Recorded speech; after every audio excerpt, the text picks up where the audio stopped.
My name is Jagdish Shukla और आज हम करने वाले इकोनॉमिक्स जो 12th स्टैंडर्ड के लिए यूज़फुल रहेगा चैप्टर। तो इकोनॉमिक्स बेसिकली हम पढ़ते क्यों है कि हम बहुत सारे डिसीजंस लेने होते हैं अपने को। आप लोग जानते हैं कि ह्यूमन की जो वांट्स होती है अनलिमिटेड है, लेकिन उन वांट्स को सेटिस्फाई करने के जो मीन्स हैं, जो साधन है, जो अपने को रिसोर्सेज है, वो क्या लिमिटेड है।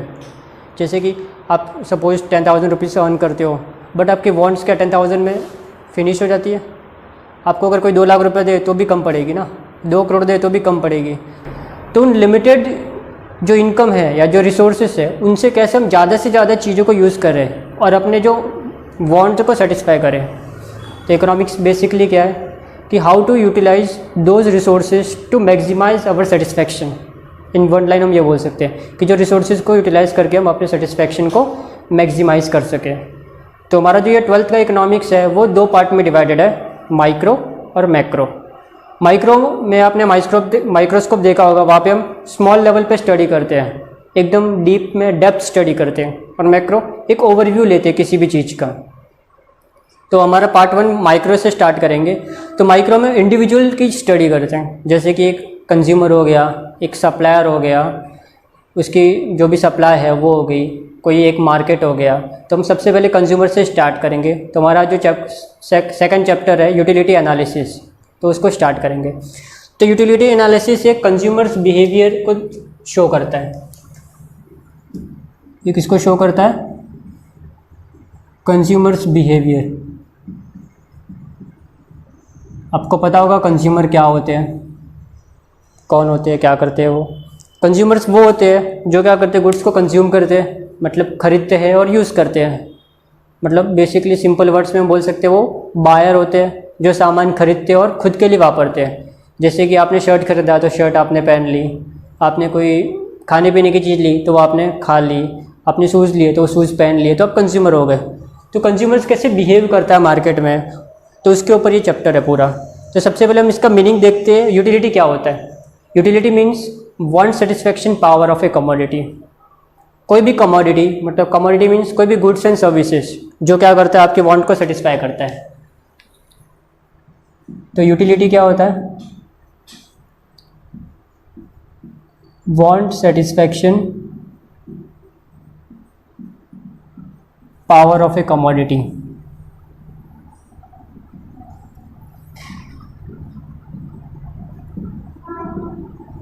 कमोडिटी की ताकत, पावर, जो हमारी वांट को क्या करे, सेटिस्फाई करे। एग्जाम्पल, आपको प्यास लगी है तो आपने पानी पी लिया, आपको भूख लगी है आपने खाना खा लिया। तो जो भी है आपने खाना खाया या पानी पिया, वो क्या कर रही है, आपकी वांट को सेटिस्फाई कर रही है। आपको बुक पढ़नी थी, आपने बुक ले ली, आपको मोबाइल चाहिए था, आपने मोबाइल ले लिया। तो जो भी वांट्स है उसको सेटिस्फाई कर रहा है, तो वो क्या है, यूटिलिटी। तो इसके हम फीचर्स देखेंगे।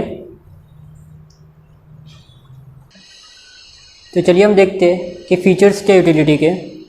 फ़ीचर्स मतलब क्या, इसमें खास बातें हैं जिस चीज़ की वजह से उसको यूटिलिटी बोलते हैं। तो यूटिलिटी का मीनिंग आपको समझा होगा, कोई भी कमोडिटी जो उसकी पावर है अपने वांट को सेटिस्फाई करने की। तो इसके क्या फ़ीचर्स है? पहला वो रिलेटिव कॉन्सेप्ट है। अब यूटिलिटी क्या होता है कि रिलेटेड है, वो किन चीज़ों से रिलेटेड है? 2 चीज़ों से, एक टाइम और एक प्लेस। जैसे कि टाइम का एग्जांपल लेते हैं कि अम्ब्रेलाज का नॉर्मली यूज़ आपको कब होगा, रेनी सीजन में, और आप विंटर में तो इसको यूज़ नहीं करेंगे। तो सामान तो वही है, बट उसका जो यूटिलिटी है वो रेनी सीजन में ज़्यादा है कि विंटर सीजन में है। तो आपका आंसर ऑफकोर्स आएगा रेनी सीजन में। तो वो डिफरेंट हो गया ना टाइम के हिसाब से। तो एक टाइम में उसका यूज़ है और एक टाइम में नहीं है। वैसे ही प्लेस के हिसाब से भी होता है। हम जिस जगह पर रहते हैं उस जगह का जो क्लाइमेट है वो अलग अलग रहता है। अगर आप वेस्टर्न कंट्रीज़ में चले जाओ तो वहाँ पर आपको वुलन क्लोथ चाहिए, वहाँ पे ठंडी ज़्यादा होती है। और अपना एशियन कंट्रीज़ में जितनी ज़्यादा ठंडी नहीं होती, तो यहाँ पे हम क्या करते हैं, कॉटन के क्लोथ्स यूज़ करते हैं। तो प्लेस के हिसाब से भी चीज़ों का जो यूटिलिटी है वो चेंज हो गई ना। तो अभी यहाँ पे तो हम अभी गर्मी के सीज़न में वुलन क्लोथ्स पहन के तो नहीं घूम सकते ना, उससे और हमारी हालत ख़राब हो जाएगी। तो वहाँ पे ये क्या हो गया, डिसयूटिलिटी क्रिएट करेगा फिर नेक्स्ट क्या है, सब्जेक्टिव कॉन्सेप्ट है। अब यूटिलिटी ना हर एक पर्सन के लिए अलग अलग होता है, एक साइकोलॉजिकल कॉन्सेप्ट है। अभी जैसे कि जिसको एक फूड अच्छा लगता है, क्या सेम फूड दूसरे को अच्छा लगेगा? ऐसा ज़रूरी नहीं है। तो ये differs from person to person है। सब्जेक्टिव कॉन्सेप्ट क्या होता है? Differs from person to person, differs from person to person. जैसे कि एक एग्जांपल देता हूँ, हमारे एग्जाम में दो टाइप के क्वेश्चन आते हैं। एक ऑब्जेक्टिव आता है जिसको हम लोग एमसीक्यू, फिलअप वगैरह, मैच द कॉलम बोलते हैं। तो उसमें सबका आंसर सेम ही होगा, क्लास में जितने भी लोग होंगे उनका सबका आंसर सेम ही होगा अगर वो राइट है तो। और एक होता है ऑब्जेक्टिव क्वेश्चंस, सब्जेक्टिव क्वेश्चंस, जिसमें ना हर एक का आंसर डिफरेंट वे में प्रेजेंट कर रहे होंगे। जैसे कि ये जो कॉन्सेप्ट है वो मैं भी एक्सप्लेन कर रहा हूँ, हो सकता है कोई और टीचर भी करे, बट उनका जो प्रेजेंटेशन का तरीका मे बी डिफरेंट होगा, बट वो चीज़ें तो सेम है। क्यों? क्योंकि वो पर्सन्स डिफरेंट है, इसके लिए वो कॉन्सेप्ट अलग वे से समझा रहे हैं। तो यूटिलिटी हर एक पर्सन के लिए क्या होगी? डिफरेंट होगी। हर एक चीज़ दूसरे के लिए यूज़फुल होगी या नहीं होगी। जैसे कि मैं टीचर हूँ तो मेरे लिए मार्कर यूज़फुल है, अभी कोई दूसरा पर्सन है जो कुछ दूसरा काम कर रहा है, उसके लिए मार्कर यूज़फुल होगा क्या? नहीं होगा। सेम वे अदर चीज़ों के लिए भी होगा, अदर कमोडिटीज़ के लिए। नेक्स्ट कॉन्सेप्ट है एथिकली न्यूट्रल। यूटिलिटी क्या होती है? न्यूट्रल होती है। न्यूट्रल मतलब वो गुड और बैड नहीं देखती। कोई चीज़ वांट को सेटिस्फाई कर रही है, वो वांट अच्छी है या बुरी है वो यूटिलिटी शो नहीं करती।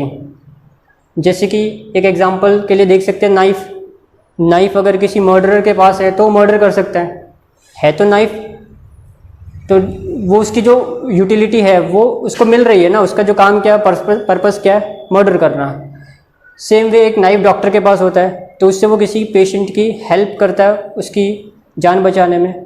तो है तो एक ही चीज़ नाइफ, लेकिन वो किसी के लिए पर्पस, गुड पर्पस के लिए यूज़ हो रही है और कहीं पे बैड। तो यूटिलिटी वो नहीं देखता कि ये अच्छी वांट है या बुरी वांट है, उसका काम क्या है? Only to satisfy wants, whether it is good और बैड। नेक्स्ट है यूटिलिटीज डिफर्स फ्रॉम यूजफुलनेस। अभी जो हम चीज़ें कंज्यूम कर रहे हैं या जो चीज़ें यूज़ कर रहे हैं, जरूरी वो अच्छी होगी। स्मोकर स्मोक करते हैं, ठीक है, स्मोकिंग अच्छा है, उससे कुछ बेनिफिट्स होते हैं? ऑफकोर्स नहीं होते। लेकिन क्या उससे यूटिलिटी नहीं मिलती स्मोकर्स को? कोई भी पर्सन जो भी चीज़ें कंज्यूम कब करता है? जब उसको यूटिलिटी मिलती है। अगर उसको यूटिलिटी नहीं मिलेगी ना तो वो कंज्यूम नहीं करेगा। स्मोकर हो गया, ड्रंकर्ड्स हो गए, जो भी चीज़ें वो कंज्यूम कर रहे हैं उससे उनको यूटिलिटी मिलती है। उनकी यूटिलिटी मतलब क्या है? उनके वांट को सेटिस्फाई कर रहा है ना, वो इंटॉक्सिकेशन, उनको नशा हो रहा है। लेकिन क्या वो यूज़फुल है? नहीं है, लेकिन तो भी वो यूटिलिटी होगा। तो ये गुड वांट और बैड वांट दोनों को सेटिस्फाई कर रहा है। वो बेनिफिशियल हो भी सकता है, नहीं भी हो सकता। यूजफुलनेस मतलब बेनिफिशियल बोल सकते हैं। फिर नेक्स्ट है डिफर्स फ्रॉम प्लेजर। ऐसा नहीं कि जो भी हम कंज्यूम कर रहे हैं कमोडिटीज, उससे अपने को हमेशा प्लेजर, मजा आए। कुछ चीज़ें ऐसी होती है they have utility but they don't give pleasure. जैसे कि अगर कोई पर्सन बीमार है, वो डॉक्टर के पास गया तो मेडिसिन देगा डॉक्टर, हो सकेगा तो इंजेक्शन भी देना पड़ेगा उसको। तो क्या मेडिसिन और इंजेक्शन लेने में लोगों को मज़ा आएगा? ऑफकोर्स नहीं आएगा। लेकिन क्या वो ज़रूरी है? ज़रूरी है। क्यों? क्योंकि वो उसको इल हेल्थ है उसकी, उससे उसको बाहर निकालेंगे, उसको रिकवर करेंगे, उसकी तबीयत अच्छी होगी उससे। तो इससे हमेशा डिफरेंट प्लेजर मिले ऐसा ज़रूरी नहीं है। फिर नेक्स्ट है यूटिलिटी डिफर्स फ्रॉम सेटिस्फैक्शन। अभी यूटिलिटी और सेटिस्फैक्शन दोनों सेम चीज़ें नहीं है। यूटिलिटी पहले होती है और सेटिस्फैक्शन बाद में होता है। जैसे कि कोई आपके सामने कोई डिश आई तो आपको पहले इच्छा होगी खाने की ना, और सेटिस्फैक्शन कब होगा? खाने के बाद होगा कि खाने के पहले होगा? जब तक आप उसको खाओगे नहीं, आपको टेस्ट का पता नहीं चलेगा, आपका पेट नहीं भरेगा। तो यूटिलिटी होगी तभी आप उसको ऑर्डर करोगे या आप उसको बनाओगे या उसको लेके आओगे। और सेटिस्फैक्शन कब मिलेगा? कंज्यूम करने के बाद। तो यूटिलिटी कब पहले होती है? कंजम्पशन के पहले, यूज़ करने के पहले। और सेटिस्फैक्शन कब मिलता है? आफ्टर। ये डेरिवेशन है, ये बाद में होता है। यूज़ करने के बाद में पता चलेगा कि हम उससे सेटिस्फाइड है कि नहीं है। अब बिना यूज़ किए कैसे बोल सकते हैं आई एम सेटिस्फाइड? तो दोनों में डिफरेंस है। यूटिलिटी एक हाइपोथेटिकल कॉन्सेप्ट है, मतलब ये कोई चीज़ नहीं है जो हम मेज़र कर सके। ये हमारा एक साइकोलॉजिकल कॉन्सेप्ट है। जैसे कि आपको सपोज मैंने मैंगो ही दिया एक, कि आप मैंगो खाओ और मुझे बताओ कि आपको कैसा लगा, तो आप बोलोगे बहुत अच्छा है, या बोलोगे सर अच्छा नहीं था। लेकिन क्या आप उसको रैंक दे सकते हो? रैंक दे दोगे एक बार कि चलो ये ज़्यादा अच्छा था, ये थोड़ा कम अच्छा था, डिग्री दे सकते हैं। बट इसको आप मार्क्स दे सकते हो क्या? ये 10 मार्क्स का अच्छा था, ये 8 मार्क्स का था, मैं इसको 9 मार्क्स देता हूँ? नहीं। तो utility can not be measured cardinally, hypothetical मतलब ये can not be measured cardinally, cardinally मतलब numbers, can't be measured cardinally, but we can measure ordinally, उसको रैंक्स दे सकते हैं, डिग्री दे सकते हैं, कंपैरिजन कर सकते हैं कि ये ज़्यादा अच्छा था, ये कम अच्छा था, या ये उससे मॉडरेट है। ये मल्टीपर्पस होता है। यूटिलिटी कोई कोई कमोडिटीज़ बहुत सारी वांट सेटिस्फाई करती है। बेस्ट एग्जांपल है मिल्क का और एक इलेक्ट्रिसिटी।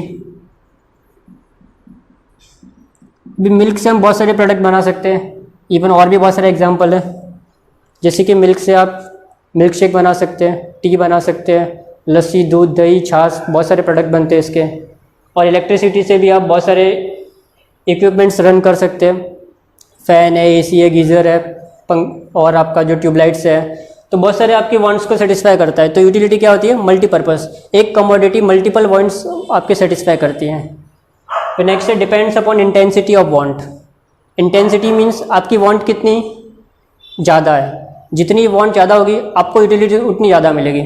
सपोज एक पर्सन है जो 3 घंटे से प्यासा है, उसको आपने 1 गिलास पानी दिया, और एक नॉर्मल पर्सन बैठा था जिसने अभी थोड़ी देर पहले ही पानी पिया था, घंटे भर पहले, उसको आपने 1 गिलास पानी दिया, और दोनों ने वो पानी, सेम पानी था, सेम टेम्परेचर था, सब कुछ सेम था, लेकिन जो दोनों का सेटिस्फेक्शन है वो डिफरेंट होगा। जो 3 घंटे से प्यासा है, जिसने बहुत टाइम से पानी नहीं पिया, उसको ज़्यादा यूटिलिटी मिलेगी, उसको पानी पी के बहुत मज़ा आएगा। लेकिन जो नॉर्मल है उसको इतना मज़ा नहीं आएगा। एक बहुत टाइम से भूखा पर्सन है, वो खाना खाएगा तो उसको ज़्यादा मज़ा आएगा, और एक जस्ट जिसने अभी खाना खाया था, उसने कुछ नाश्ता किया, तो उसको इतना मज़ा नहीं आएगा। तो ये इंटेंसिटी डिपेंड करता है। जितनी वांट ज़्यादा इंटेंस होगी ना, जितनी आपको ज़्यादा इच्छा होगी ना, उतना ज़्यादा आपको सेटिस्फेक्शन मिलेगा, उतना ज़्यादा उससे यूटिलिटी मिलेगा। और फिर नेक्स्ट है बेसिस ऑफ डिमांड। कोई भी चीज़ हम डिमांड कब करते हैं? जब उससे उस यूटिलिटी मिलती है, जब वो हमारी वांट को सेटिस्फाई करते हैं। यूटिलिटी मतलब वो वांट को सेटिस्फाई कर सकती है हमारी, तो हम उसकी डिमांड करेंगे। एक नॉन स्मोकर है, तो क्या वो सिगरेट की डिमांड करेगा? ऑफ कोर्स नहीं करेगा, क्योंकि वो नॉन स्मोकर है, उसका सिगरेट लेके क्या करेगा? भले इसको कोई फ्री में देगा तो भी नहीं लेगा वो, क्योंकि उसके काम की नहीं है। और एक स्मोकर है तो वो ऑफ कोर्स खरीदेगा। तो जो बेसिस है डिमांड का, मतलब डिमांड किसके ऊपर डिपेंड करती है? यूटिलिटी। डिमांड्स के ऊपर बहुत सारे आगे टॉपिक भी पढ़ने वाले हम, डिमांड्स के लॉ के ऊपर भी। तो जो डिमांड है वो किसके ऊपर डिपेंड करती है? आपकी यूटिलिटी के ऊपर। अगर किसी चीज़ की यूटिलिटी नहीं होगी तो लोग उसको परचेज नहीं कर देंगे।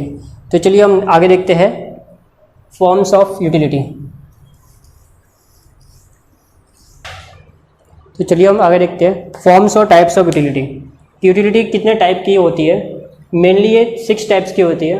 तो पहला है फॉर्म यूटिलिटी। फॉर्म किसी प्रोडक्ट या किसी कमोडिटी का कोई फॉर्म चेंज हो गया। फॉर्म चेंज कब होता है? सपोज हमारे घर के यहाँ पे एक पेड़ था, तो उसको हमने काटा, तो उससे अपने को वुड मिला, उससे हमने कुछ फर्नीचर बना दिया। अभी फर्नीचर हम डायरेक्टली यूज़ कर सकते हैं, अभी वुड तो डायरेक्टली यूज़ नहीं कर सकते। तो हमने क्या किया? वुड को कन्वर्ट कर दिया फर्नीचर में। तो ये क्या किया हमने? फॉर्म चेंज किया ना। वुड का फॉर्म कुछ डिफरेंट था और फर्नीचर का फॉर्म डिफरेंट है, तो ये क्या हो गया? Form utility. या एक और एग्जांपल ले सकते हैं, हमने क्या किया? अर्दन पॉट बना दिया, मिट्टी से एक मटका बना दिया, पॉट बना दिया। तो मिट्टी डायरेक्टली यूज़ नहीं आ सकती थी, लेकिन हमने उसको पॉट में कन्वर्ट करके यूज़ कर रहे हैं, तो हमने क्या किया? फॉर्म चेंज किया। तो किसी भी प्रोडक्ट का जो फॉर्म चेंज करने से उसका यूज़फुलनेस बढ़ जाता है, तो उसको बोलते हैं फॉर्म यूटिलिटी। तो ये कौन करता है नॉर्मली? बेसिकली ये मैन्युफैक्चरिंग में होता है। मैन्युफैक्चरिंग में क्या होता है? फॉर्म यूटिलिटी क्रिएट होती है। मैन्युफैक्चरिंग मतलब क्या होता है? रॉ मटेरियल को फिनिश गुड्स में कन्वर्ट करना, कुछ नई चीज़ें बनाना। तो जो भी मैन्युफैक्चरिंग कंपनीज है, वो जो चीज़ें बना रही है, वो क्या कर रही है? फॉर्म यूटिलिटी क्रिएट कर रही है। मतलब उसका फॉर्म चेंज करने से उसका यूज़फुलनेस बढ़ जाता है। फिर आगे देखते हैं प्लेस यूटिलिटी। भी कोई चीज़ें कई पे यूटिलिटी दे दी हमने। रिलेटिव मैं पॉइंट में भी देखा था कि सपोज़ कश्मीर में ज़्यादा ठंडी होती है और मुंबई या हमारे महाराष्ट्र में इतनी ठंडी नहीं होती, तो वहाँ पे वुलन क्लोथ्स अपने को चाहिए, और महाराष्ट्र में कॉटन के क्लोथ चाहिए। और जैसे कि एप्पल्स हो गए, हिमाचल में एप्पल्स बहुत होते हैं, तो वहाँ पे जो एप्पल्स की इतनी वैल्यू नहीं होगी, लेकिन हमारे यहाँ पे तो एप्पल्स की जो एग्रीकल्चर होता नहीं, यहाँ पे एप्पल्स की खेती नहीं हो सकती है जो भी क्लाइमेट के हिसाब से। तो हम क्या करते हैं, वहाँ से ट्रांसपोर्ट में लेके आते हैं। तो ट्रांसपोर्ट क्या करता है, प्लेस यूटिलिटी क्रिएट करता है।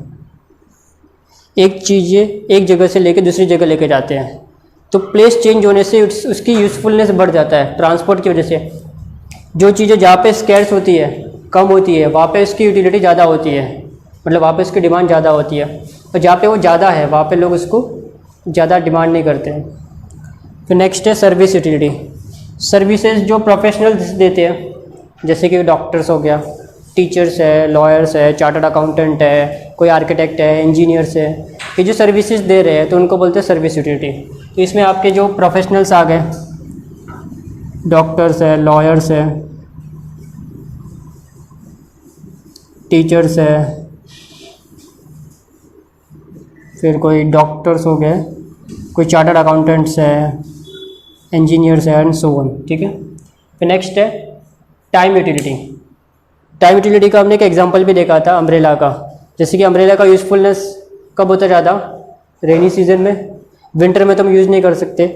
तो ऐसा टाइम यूटिलिटी कौन क्रिएट करता है,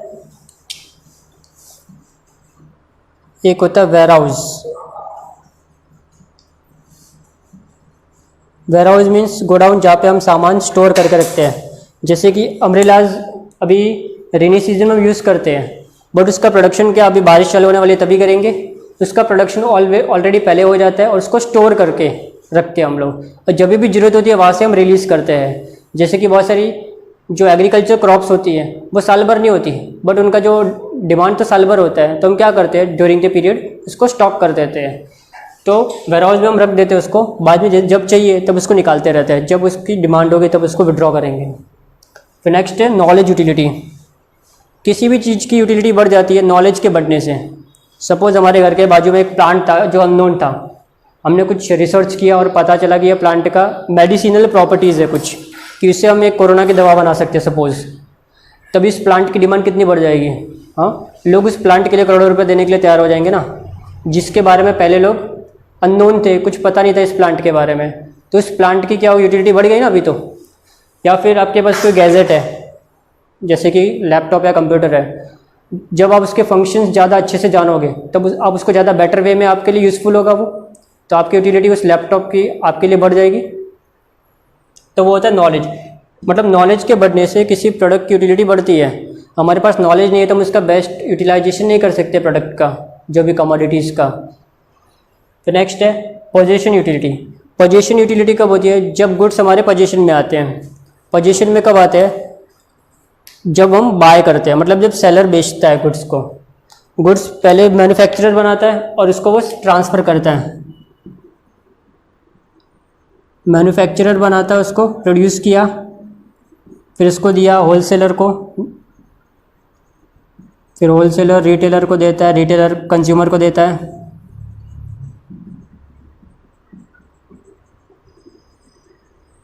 ये चैनल ऑफ डिस्ट्रीब्यूशन है आपका पूरा। अब डायरेक्टली मैन्युफैक्चरर कंज्यूमर के पास नहीं जाता, ये एक लिंक के थ्रू जाता है। तो यहाँ पे क्या हो रहा है, मैन्युफैक्चरर अपना गुड्स इसको दे रहा है, पोजीशन दे रहा है, मतलब उसको ट्रांसफ़र कर रहा है गुड्स, फिर होलसेलर रिटेलर को दे रहा है और रिटेलर कंज्यूमर को दे रहा है। तो अल्टीमेटली गुड्स कंज्यूमर के पास आ रहे हैं, तो यहाँ पे क्या हो रहा है, पोजीशन ट्रांसफ़र हो रहा है, तो उसको बोलते हैं पोजीशन यूटिलिटी।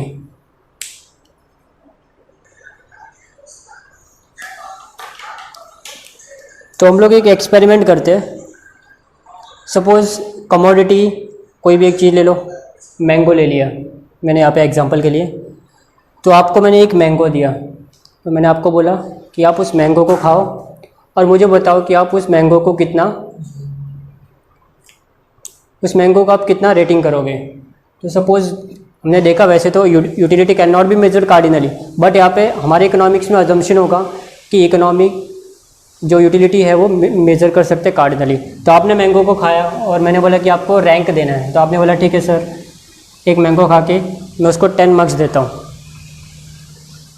फिर मैंने आपको दूसरा मैंगो दिया, वो भी सेम था, पहले वाला जैसा था, साइज़ भी सेम, कलर, टेस्ट सब कुछ सेम था। और तुरंत मैंने आपको सेकंड मैंगो दे दिया और बोला कि दूसरा मैंगो खाओ और बताओ मुझे कैसा लगा, तो आपका जो रैंकिंग होगा वो कम हो जाएगा, क्योंकि फर्स्ट खाया तब आप ज़्यादा इंटेंस थे, मतलब आपकी वांट ज़्यादा इंटेंस थी। अभी सेकंड खाओगे तो उतना मज़ा नहीं आएगा जितना फर्स्ट टाइम में आया था। तो आपकी जो रैंकिंग है वो आप बोलोगे सर इसको तो मैं 80 मार्क्स दूंगी। तो जब हम कंटिन्यूस कंजम्पशन कर रहे हैं, ये इकोनॉमी का एक आगे जाके एक लॉ बनने वाला है, law of diminishing marginal utility. तो उसके कुछ कंडीशंस है। पहला, अगर आपने सेम चीज़ें कंज्यूम कर रहे हो, और दूसरा कंटिन्यूस कर रहे हो, एक किया फिर दूसरा किया। अभी मैंने आपको थर्ड मैंगो भी दे दिया, तो आपका जो और सेटिस्फेक्शन क्या हो जाएगा, कम। आप इसको और रैंकिंग कम दोगे कि इसको तो मैं 6 ही दूँगी, और ऐसा चलता रहेगा तो कम होता जाएगा वो।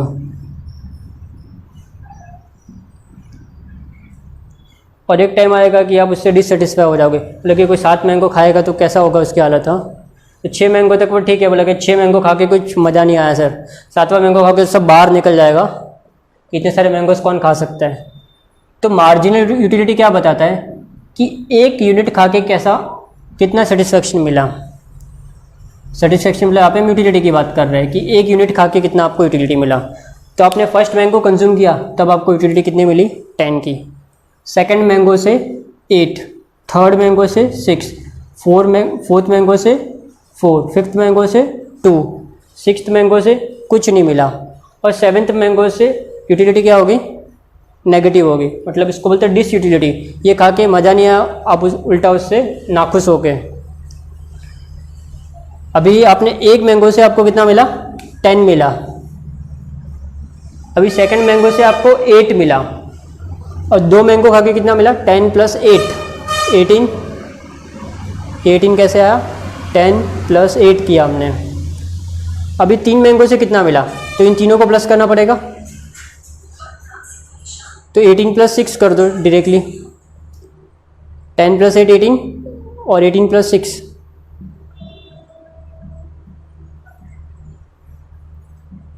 24। फिर 4 मैंगो से कितना मिला, तो 4 और प्लस करना पड़ेगा, तो 24 + 4 तो 28। और 5 मैंगो से कितना मिला, तो इन सब का टोटल, तो 28 + 2 30 हो जाएगा। 28 + 2। 6 मैंगो से 30 + 0 30 रहने वाला है, 30 + 0। सेवन्थ मैंगो से कितना मिला, -2 हो गया ना, 30 - 2 28।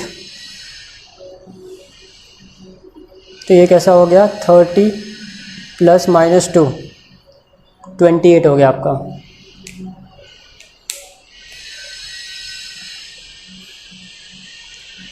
तो देखो ये टेबल से अपने को क्या पता चलता है, टोटल यूटिलिटी मतलब the utility derived bye consuming all the units of A commodity. Suppose I am consuming 3 units, I am consuming 3 units, तो 3 यूनिट से कितना यूटिलिटी मिला, 24, और थर्ड यूनिट से कितना मिला, 6। मतलब एक एक्स्ट्रा खा के जो यूटिलिटी मिलती है ना, उसको बोलते हैं मार्जिनल यूटिलिटी। और ये बहुत ही इंपॉर्टेंट कॉन्सेप्ट है मार्जिनल, पूरा इकोनॉमिक्स इसके ऊपर ही बेस्ड है अपना। तो मार्जिनल यूटिलिटी क्या होता है, utility derived bye consuming 1 additional unit of A commodity. Utility derived मतलब मिला, bye consuming 1 additional unit. Additional मतलब एक्स्ट्रा, कि एक एक्स्ट्रा यूनिट कंज्यूम करके तुमको कितना सेटिस्फेक्शन मिल रहा है, उसको बोलते हैं मार्जिनल। पहले से 10 मिला और एक एक्स्ट्रा लिया तो 8, और एक्स्ट्रा लिया तो 6, और एक्स्ट्रा लिया तो 4, और एक्स्ट्रा लिया तो 2। जितना एक्स्ट्रा बढ़ता रहेगा उसको बोलते हैं मार्जिनल यूटिलिटी। मतलब एक एक्स्ट्रा यूज़ करके कितना मिला, और टोटल मतलब सब यूज़ करके। टोटल का मतलब ही होता है ऑल। तो जैसे कि 2 यूनिट से कितना मिला, 18, और सेकेंड यूनिट से कितना मिला, 8, और फिफ्थ यूनिट से कितना मिला, 2, और 5 यूनिट से कितना मिला, 30। खाली इतना फ़र्क है। एक और कॉन्सेप्ट होता है एवरेज यूटिलिटी, बट हमारे बुक में नहीं दिया, आपको नॉलेज के लिए मैं बता देता हूँ एवरेज यूटिलिटी क्या होता है। कि आप इसको टोटल को 1 से डिवाइड दो, जितने यूनिट्स है, तो मतलब 10/1, तो आपको एवरेज मिल जाएगा। मतलब ऑन एन एवरेज एक यूनिट कंज्यूम करके कितना मिला, यहाँ पे हम देखेंगे तो 18/2, तो 18/2 कितना हो गया, 9। सेम ऐसा हम डिवाइड करते रहेंगे तो अपने को आंसर मिलता रहेगा। 24/3 8, फिर 28,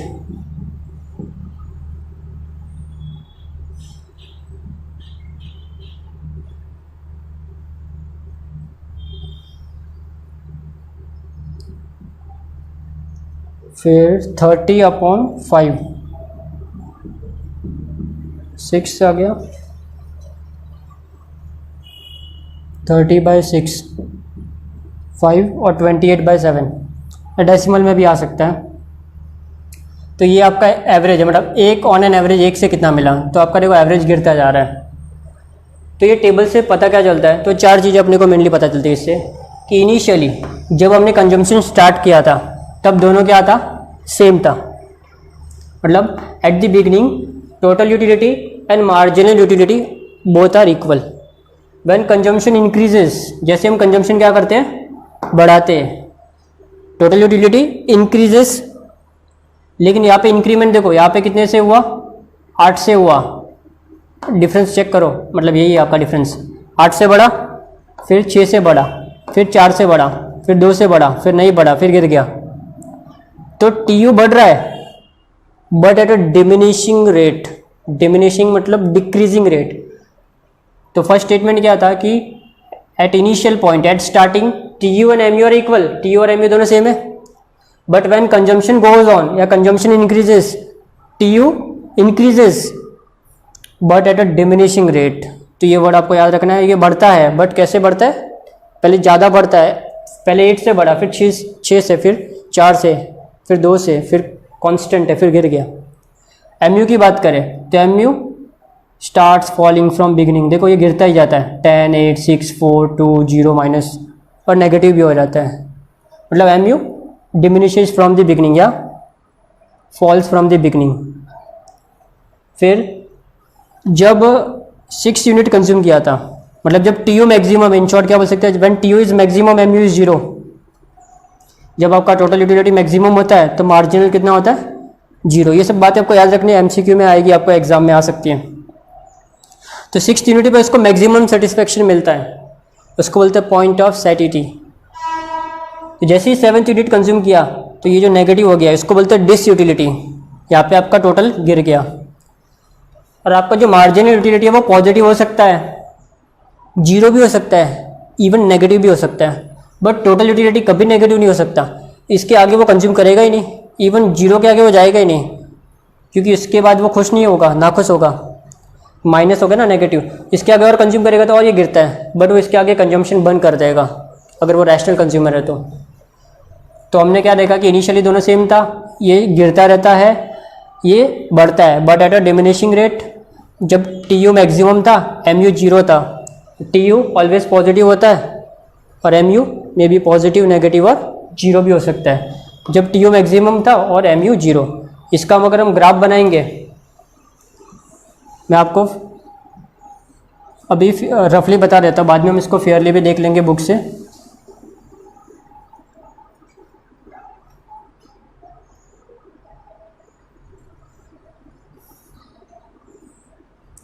इसको आप प्लॉट करोगे तो ये कमोडिटीज़ को इस पे लेते हैं हम लोग x पे, और ये टी और एम यू को y पे लेते हैं, तो आपका ऐसा ग्राफ बनेगा एक।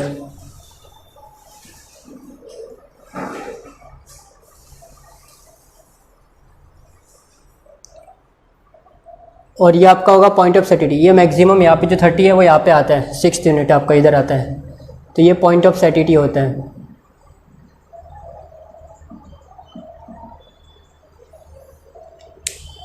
और ये यहाँ पे इनिशियली दोनों यहाँ से स्टार्ट हो रहा है 10 से, तो ये टी यू कर्व है, टोटल यूटिलिटी का कर्व है, और ये एम यू मार्जिनल यूटिलिटी का कर्व है, और ये आपका एक्स एक्सिस है और ये वाई एक्सिस है। तो आप देख सकते हैं टी यू क्या हो रहा है, स्टार्टिंग में यहाँ पे था, बढ़ता गया बढ़ता गया बढ़ता गया, फिर यहाँ पे ये कांस्टेंट हो गया, यहाँ से यहाँ तक कांस्टेंट हो गया, फिर यहाँ से गिरना स्टार्ट हो गया। एम यू गिरता गिरता यहाँ पे 0 हो जाता है एम यू, और यहाँ पे फिर नेगेटिव हो जाता है, ये डिस यूटिलिटी है। और ये पॉइंट ऑफ सैटिस्फैक्शन, यहाँ पे मैक्सिमम सेटिस्फेक्शन है उसका। यहाँ पे हमने क्या लिया, कमोडिटी लिया, और यहाँ पे T U and M U curve लिया। तो अभी हमारा खाली एक ही इसमें बाकी है, law of diminishing marginal utility, बहुत ही इंपॉर्टेंट लॉ है, वो नेक्स्ट सेशन में करेंगे। उसके लिए आप ये नेक्स्ट लेक्चर में जब भी देखो तो उसके पहले आप पूरा रिवाइज कर लेना, क्योंकि ये उसका बेस बनने वाला है। ये जो टेबल है, ये जो डायग्राम है, फिर से उधर मैं एक्सप्लेन करूँगा प्रोजेक्टर पे। Thank you for watching.